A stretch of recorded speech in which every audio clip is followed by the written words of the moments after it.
எங்கிலும் இருந்து இந்த நிகழ்வை பார்த்து கொண்டிருக்கின்ற சன் தொலைக்காட்சி நேயர்களுக்கு அன்பின் வணக்கம்.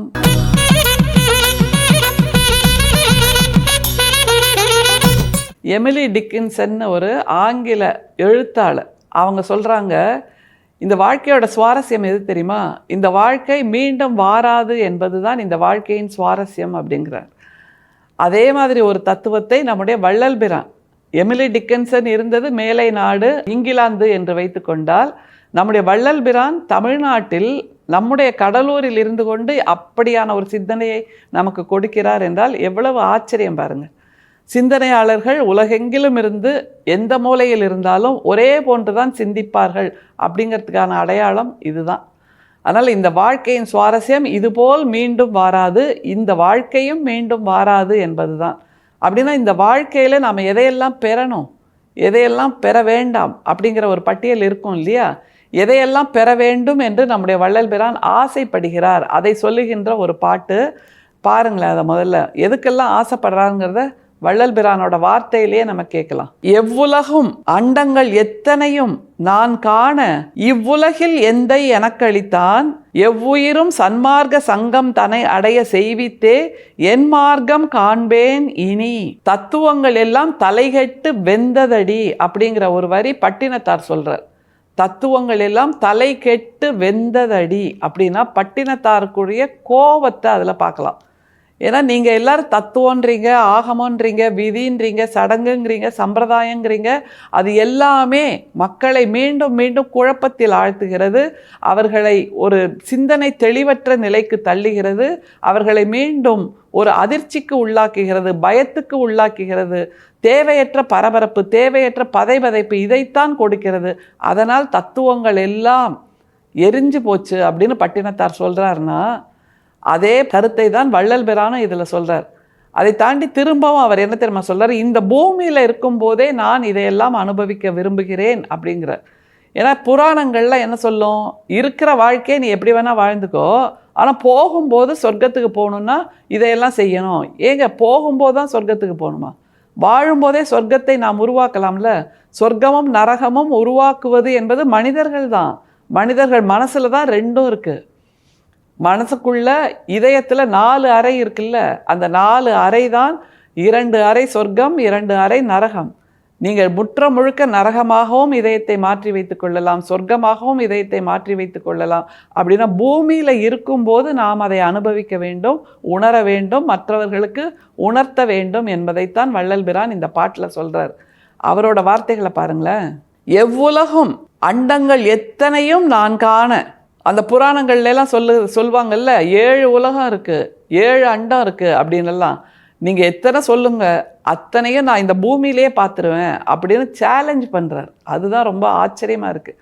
நீங்கள் ஒவ்வொரு இதிகாசமாக, ஒவ்வொரு புராணமாக, ஒவ்வொரு கட்டுக்கதையாக விரித்து விரித்து விரித்து 7 அண்டம், 7 உலகம், மாயா லோகம், மேல் லோகம், கீழ் லோகம், அது இதுன்னு எத்தனை லோகம் வேணும்னா சொல்லுங்கள், அத்தனையும் நான் காண, நான் பார்ப்பேன், இந்த பூமியிலேயே நான் பார்ப்பேன் அப்படிங்கிறார்.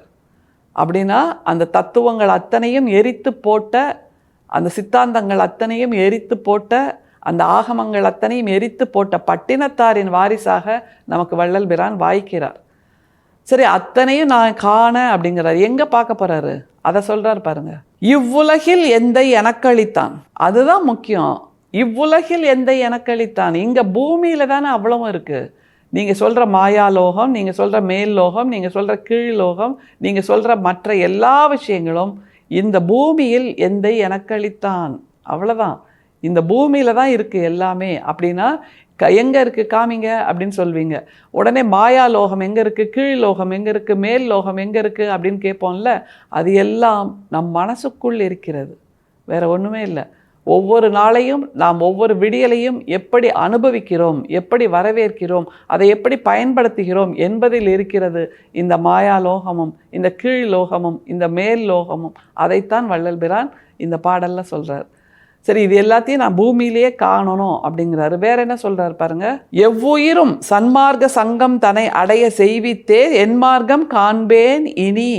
எவ்வுயிரும் சன்மார்க்க சங்கம் அடைவித்தே என் மார்க்கம் காண்பேன் இனி. ஏன்னா இதுவரைக்கும் சொல்லப்பட்ட மார்க்கங்கள் எல்லாமே இருப்புக்கு பின் என்பதாக ஒரு அச்சத்தை உருவாக்குச்சு. சொர்க்கம் நரகம் என்பதான ஒரு அச்சத்தை உருவாக்குச்சு. ஆனால் சன்மார்க்கம் மட்டும்தான் இந்த பூமியில் நாம் வாழும்போதே சொர்க்கத்தில் அனுபவிக்கிறோமா இல்லை நரகத்தில் உழல்கிறோமா என்பதை உணர்த்துகின்ற ஒரே ஒரு மார்க்கமாக இருக்கிறது. அன்புதான் அதனுடைய அடையாளம், அன்புதான் அந்த மார்க்கத்தின் சாலை, அன்புதான் அந்த பெரு வீட்டின் சாவி. அந்த சன்மார்க்கத்தை தான் என் மார்க்கமாக நான் காண்பேன் இனி என்று வள்ளல் பிரான் சொல்கிறார். அப்படின்னா அந்த சன்மார்க்கம் என்கின்ற வள்ளல் பிரானின் மார்க்கம்தான் வாழ்க்கை ஒரு முறைதான் கிடைக்கும் என்று எமிலி டிக்கின்சன் சொல்வதற்கான அர்த்தம். அந்த ஒரு முறை கிடைக்கக்கூடிய வாழ்க்கையை மற்றவர்கள், இனிமேல் வரப்போகின்ற மக்கள் பல நூற்றாண்டுகளாக அனுபவித்து வாழக்கூடிய ஒரு தத்துவத்தை கொடுத்திருக்கிறார் நம்முடைய வள்ளல் பிரான். அதுதான் என் மார்க்கம் என்று சொல்லுகிறார். என்றால் இந்த சன்மார்க்கத்தின் அடையாளம் என்னங்கிறது நமக்கு நல்லா தெரியும்.